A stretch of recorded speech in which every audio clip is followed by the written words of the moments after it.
నేను ఈ ఉద్యోగులకు సంబంధించినటువంటి అంశం మాట్లాడాలనుకుంటా ఉన్నాను.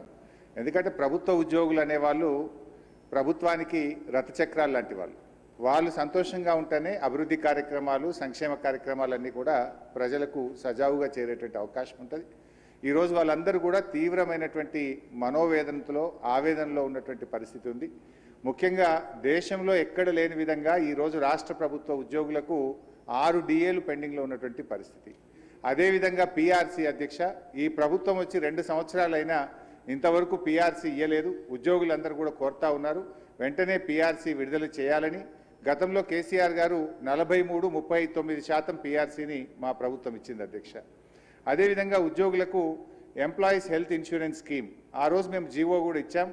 దాన్ని మీరు అమల్లోకి తెస్తామని చెప్పి మేనిఫెస్టోలో పెట్టి కూడా ఈహెచ్ఎస్ స్కీమ్ను అమల్లోకి తేలేదు. దాన్ని కూడా వెంటనే అమల్లోకి తేవాలి. ఉద్యోగుల జీపీఎఫ్ తదితర బకాయిలన్నీ కూడా విడుదల చేయాలని మీ ద్వారా ప్రభుత్వాన్ని కోరుతున్నాం అధ్యక్ష. ముఖ్యంగా రిటైర్డ్ ఉద్యోగులైతే ఈ మధ్య మనం చూస్తూ ఉన్నాం 39 మంది రిటైర్డ్ ఉద్యోగులు బెనిఫిట్స్ ప్రభుత్వం నుంచి వాళ్ళ సేవింగ్స్ వాళ్ళకి ఇవ్వకపోవడం వల్ల వైద్యం కూడా చేయించుకోలేక ఈరోజు 39 మంది రిటైర్డ్ ఉద్యోగులు మరణించారు. బీఆర్ఎస్ హయాంలో కూడా దాదాపు 15,000 మంది రిటైర్డ్ ఉద్యోగులు రిటైర్ అయితే వాళ్ళందరికీ మేము టైం మీద డబ్బులు ఇచ్చాం. కానీ కాంగ్రెస్ హయాంలో, ఎందుకంటే ఈరోజు నేను అసెంబ్లీకి వస్తూ ఉంటే పొద్దున్నే నా సిద్దిపేటలో ఒక డాక్టర్ జగత్ Kumar Reddy retired JD veterinary పొద్దున్నే నా దగ్గరికి వచ్చి అన్నా కొద్దిగా అసెంబ్లీలో మాట్లాడు, నేను అక్టోబర్ 2024లో రిటైర్ అయినా ఇంతవరకు ₹1 రాలేదు. హైకోర్టుకు పోయి ఆర్డర్ తెచ్చుకున్నా అయినా రాలేదు. హైకోర్టులో కంటెంప్ట్ వేస్తే కూడా వాయిదాలు అడుగుతూ ప్రభుత్వం మమ్మల్ని ఇబ్బందులు పెడతా ఉంది.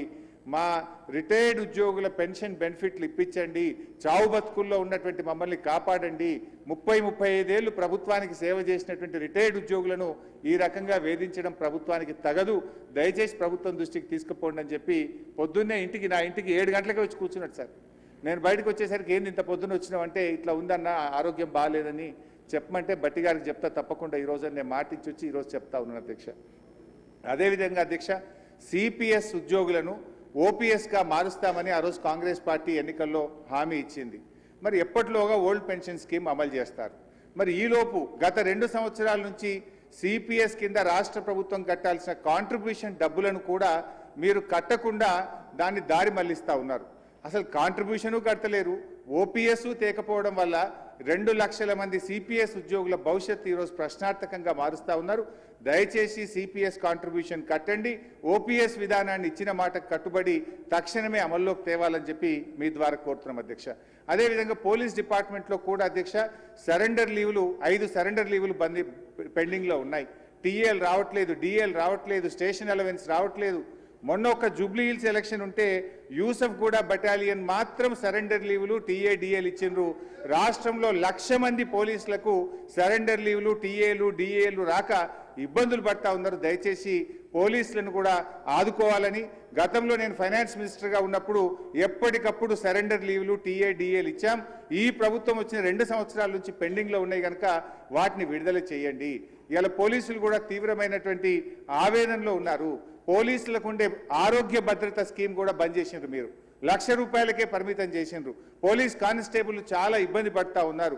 ఆరోగ్య భద్రతను పునరుద్ధరించండి, గతంలో మాదిరిగా కార్పొరేట్ వైద్యం పోలీసులకు అందించాలని చెప్పి కోరుతూ కాంగ్రెస్ పార్టీ ఎన్నికల మేనిఫెస్టోలో తక్షణమే మేము ఉద్యోగులకు పీఆర్సీ ఇస్తాము, పెండింగ్ డిఏలు ఇస్తాము, బకాయిలు ఇస్తాము, ఓపీఎస్ తెస్తామని మాట ఇచ్చి ఈరోజు కాంగ్రెస్ పార్టీ 2 ఏళ్లైనా అమలు చేయకుండా మోసం చేస్తూ ఉంది.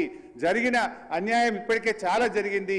తక్షణమే ఇప్పటికైనా ఉద్యోగులకు, రిటైర్డ్ ఉద్యోగులకు, పోలీసులకు ఇచ్చిన హామీకి కట్టుబడి మేలు చేయండి అని చెప్పి మీ ద్వారా ఆర్థిక మంత్రి